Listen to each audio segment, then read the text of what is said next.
Well, it's been quite a while since my last car vlog, and my goodness, have things changed a little bit.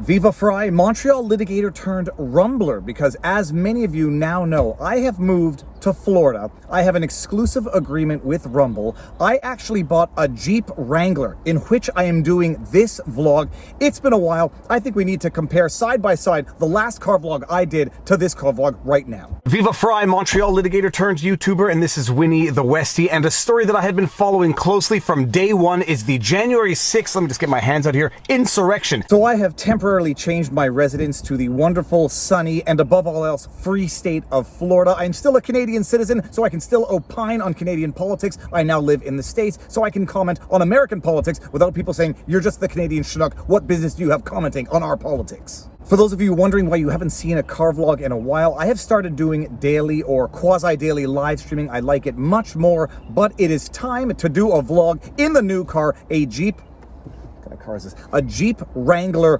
Ironman edition. It's beautiful. I never thought I could love a car this much, but my goodness, I love this car. But we're not talking about the car today. Today we are talking about Taibbi.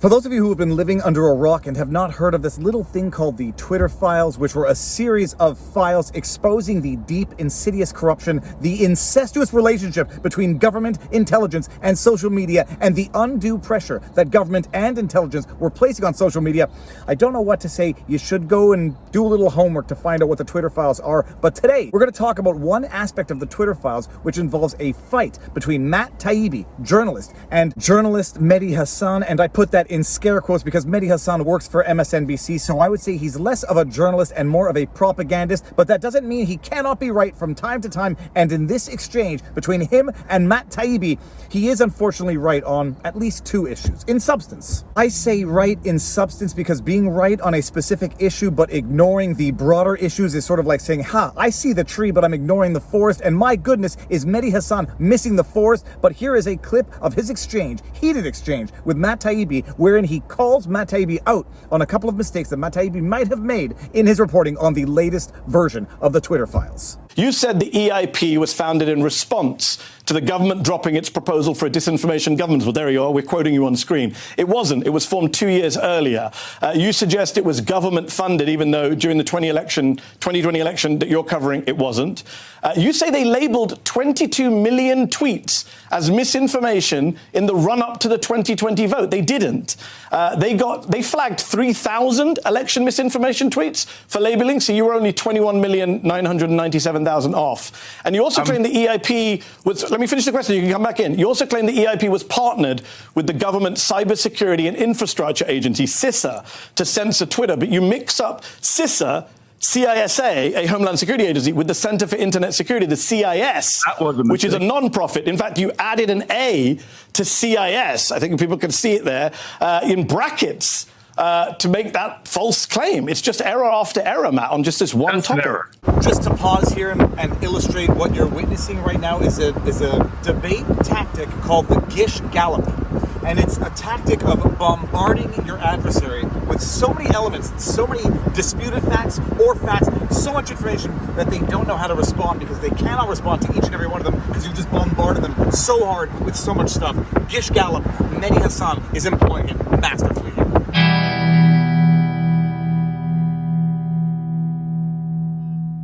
Now, for context, so that you can appreciate what's going on here, if you're not yet totally familiar with what's going on, there is this thing called the EIP, the Election Integrity Partnership, that was started by Stanford in 2020 to look into misinformation and disinformation as relates to elections, to ensure that the elections go down freely, fairly, without undue influence or interference. Some of you might also have heard of that initiative by the Biden administration called the Disinformation Governance Board that was supposed to be spearheaded by scary pop Nina Jankowicz, and it was disassembled or shut down as quickly as it was started up because of the public outrage. That happened in 2022. In his reporting on the Twitter files, for whatever the reason, Taibbi made the mistake of suggesting or phrasing the tweet as if to suggest that the EIP, the Election Integrity Partnership, was started in response to the dissolution of the Disinformation Governance Board, which is contemporaneously, chronologically impossible because the Disinformation Governance Board was created in 2022, disassembled as quickly as it was started, which is 2 years after the Election Integrity Partnership had started.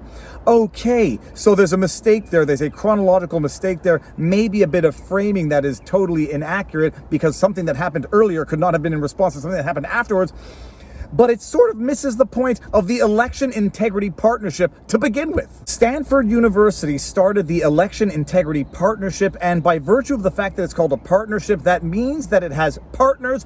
One of those partners is the CISA, the Cybersecurity Internet Security Agency, a government agency that surveys and scours the internet for security issues, stuff like that. Not only is this federal agency, CISA, a partner of the EIP by the EIP's own admission, and I will show you all the receipts now, but the EIP itself also receives some funding from the government, although apparently most of its funding does not come from the government. Another point of contention that Mehdi Hasan brings up with Matt Taibbi is that Matt Taibbi, curse his damn soul, how could he have made such a mistake, confused the CIS, which is another agency, I forget exactly what it stands for, with the CISA in one of his tweets, and Mehdi Hasan himself, however, seems to be misunderstanding or at least ignoring the underlying point that CISA was a partner of the EIP, and forget about Matt Taibbi's mistake of identifying the CIS as the CISA. It is what I might refer to as an error without consequence because it is not the main issue. The main issue here is that you have government agencies working in collaboration with the EIP of Stanford in order to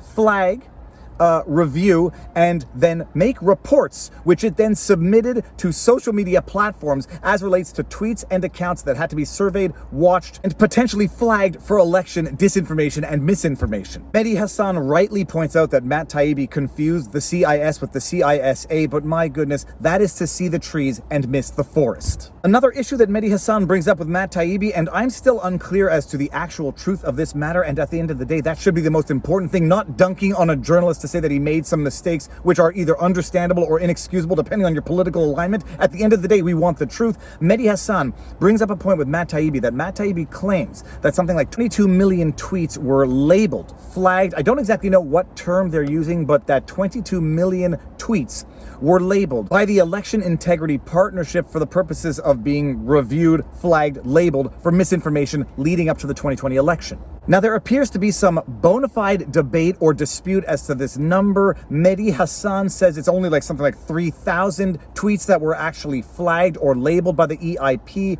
Matt Taibbi did produce a document that showed that millions and millions of tweets were labeled or flagged, and I don't know if this is a semantic debate as if to say they were labeled but not flagged, or if they were even reviewing these tweets, but apparently lots and lots of tweets were being flagged, labeled, however you want to call it, and reports were being prepared by the EIP and given to social media platforms. So immaterial or material errors that Matt Taibbi might have made, at the end of the day, what do we have here? We have the CISA, which is a federal agency working with the Election Integrity Partnership of Stanford for the purposes of identifying, labeling, doing whatever, preparing reports that are then submitted to social media platforms for tweets for them to look at. And it's not even like the EIP denies this. They admit that they were working with government agencies to fill the gaps, to do that which the government could not do directly. That should be the problem that Mehdi should have an issue with, not Matt Taibbi's innocent, or if you want to attribute malice to him, malicious mistakes, because those are mistakes that do not have a consequence on what should be shocking and outrageous about this entire situation. There was a lack of capability around election disinformation. This is not because CISA didn't care about disinformation, but at the time they lacked both kind of the funding and the legal authorizations to go do the kinds of work that would be necessary to truly understand how election disinformation was operating. So because of the feedback and the ideas from this group, we were able to pull together pretty quickly a project between these four different institutions to try to fill the gap of the things that the government could not do themselves. Now, while Mehdi Hasan is taking his victory laps and kicking Matt Taibbi while he's down and Matt Taibbi is responding, I have been pointing all of this out to Mehdi Hasan. He has yet to reply to any of my tweets. I don't know if he's seen my tweets. I don't take for granted that he should or did in fact see my tweets, but my goodness, the issue here remains the same. Whether or not Matt Taibbi made any mistakes, he has since righteously corrected his mistakes openly and vocally on Twitter. Whether or not he made any mistakes, the bottom line remains the same. We had intelligence working with private partnerships, these non-governmental entities, to do that which the government could not do directly. And we had these intelligence agencies putting undue pressure on social media platforms, meeting with them weekly, monthly, in the months leading up to the election, planting the seeds that there would be Russian disinformation of the Hunter Biden laptop story when they knew that it wasn't Russian disinformation. Priming the social media platforms to think, believe, or at the very least be able to hide behind the warnings given to them by the intelligence agencies that they had better suppress this story, censor this story, because it bore the earmarks of Russian disinformation, which brings us to another issue that Mehdi Hasan brought up with Matt Taibbi.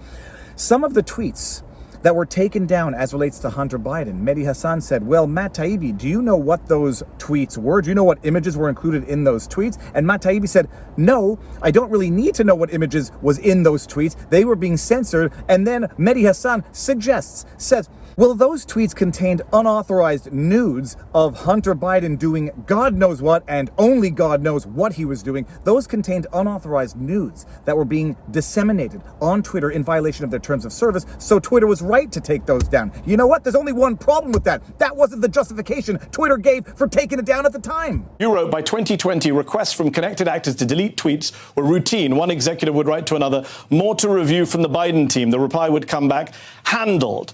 Now, that sounds bad, but aside from the fact that the Biden team was not the government at the time, it turns out that at least 3, maybe 4 of those 5 tweet URLs that you linked to, that they linked back to non-consensual nude images of Hunter Biden.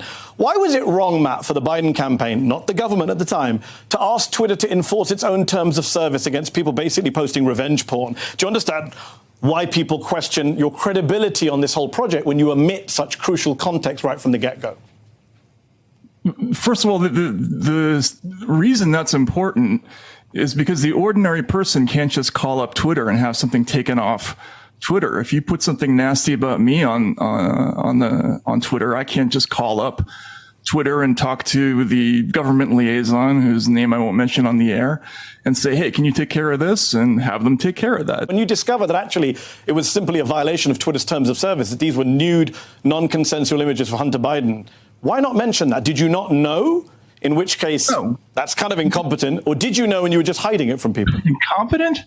Twitter did not censor the Hunter Biden laptop story because it contained unauthorized disclosure of nude photos or what some like to call revenge porn. Twitter took down the links, blocked the links to the New York Post article on the basis that it was the result or the fruits of a hack. Why didn't they say that it was unauthorized nudes? Because in order to acknowledge that those were unauthorized nudes, that would mean to acknowledge that the laptop story itself was true, in which case the other information on that laptop, above and beyond the lewd photos that no one really had an interest in, would have been confirmed authentic. What information is that, you might be asking yourselves? Oh, I don't know, something about Joe Biden's knowledge and implication in Hunter Biden's business, a little 10% for the big guy. At the end of the day, no one really cared about the lewd photos, except for the fact that it might actually be evidence of crimes. And I'm not talking about certain types of crimes. I'm talking about unlawful procurement of a firearm and unlawful disposition of a felony, unlawful acquisition and disposal of a firearm. Nobody really cared about the lewd photos. But had Twitter come out and said, we are taking this down because it contains unauthorized nude photos, it would have validated the laptop, which Twitter was saying was Russian disinformation because intelligence was coming to pressure them to say that, while working with the Election Integrity Partnership and doing what ultimately had an impact on the 2020 election, suppressing the Hunter Biden laptop story. So that is the rundown of the Mehdi Hasan versus Matt Taibbi internet fight, and nobody's perfect. At the end of the day, everybody makes mistakes, but what separates a person with dignity from a person without dignity is that the person with dignity will make a very public correction of their mistakes, whereas a person without dignity will either not correct the mistake or will do it so secretly that no one will know that they corrected the mistake. And more importantly, they'll correct the mistake so secretly that the damage from the misinformation will still linger, despite the fact that they can say, well, I corrected it, but nobody knows about the correction. And as I like to say, what separates a person with dignity from a person without dignity is also in whether or not they accept the correction of another person. A person with dignity will accept Matt Taibbi's correction and say, nobody's perfect, he does his best, he did his best, and he made the correction when it was brought to his attention. A person without dignity will either not accept the apology or will always continuously use it to discredit Matt Taibbi so they can go after him as a person in an attempt to undermine the entire story, which they should be paying attention to. So that is the vlog. I hope you enjoyed it. My kids should be coming out of kickboxing class in the next couple of minutes. Be sure to like, share, subscribe. Find me on Rumble, Viva Frei. Tune into the virtually daily live streams. Tune into the interviews I do with an array of people. The sidebars Wednesday night with Robert Barnes. Our weekly Sunday streams with Robert Barnes. Find us on Locals, vivabarneslaw.locals.com. I don't know how often I'm going to do some car vlogs. I had some time now. I hope you enjoyed it, and now you know your vlog. Peace out, peeps.